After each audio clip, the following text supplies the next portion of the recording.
now tuned into the greatest. Turn the music up in the headphones.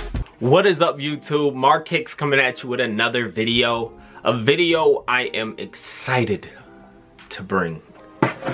This has been a shoe I've always wanted. Yeah, this is just a shoe obviously I've just always wanted, and I know a lot of people that like Jordan and have liked Jordan for a while will feel the same way. You know, it's just something we all need. Air Jordan 3 Retro OG. I got all my pairs in today. So if you pre-ordered yesterday from way back, they are coming in today, so you will get your pair early. You can also, the pre-order is still up on my website. I will put the link in the description and you will be able to still cop, because I do think this shoe will sell out. And actually, I'm almost pretty sure it will sell out, but you know, you never know with Jordan Brand. But here we got the black cement, the Cement 3, the classic Jordan.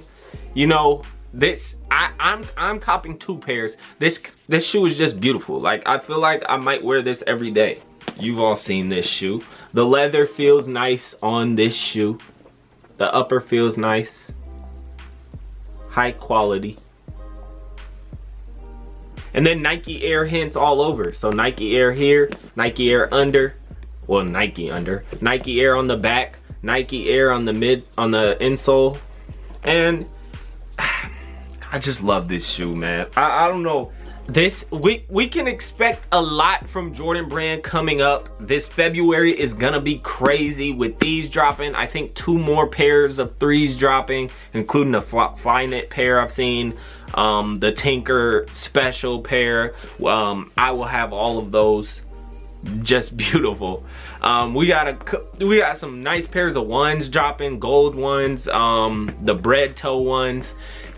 So much is happening. I'm glad to see Jordan Brand back kind of in the spotlight. I think this year is gonna be crazy. Obviously All-Star Weekend, but All-Star Weekend next year is in Charlotte. Obviously Jordan owns the team in Charlotte, so that is gonna be a crazy weekend too. So it's good to see Jordan Brand, you know, trying to bounce back. And I like what Nike has been doing recently. I like what Jordan Brand has been doing. So we'll just know we're expecting a lot. But yeah, let me know if you are copping let me know if you are copping or if you are just trying to sell this shoe. I know I've got a lot of questions about people and trying to resell. Jordans is how I got my start in reselling. So, you know, even if it's $30, $40, $50 profit, it's something. And if you're starting, let me know. Follow me on Instagram and Twitter. Follow the car channel, Mark Hicks and Whips. And yeah, a classic. Early look. Hit up the website to cop. Beautiful.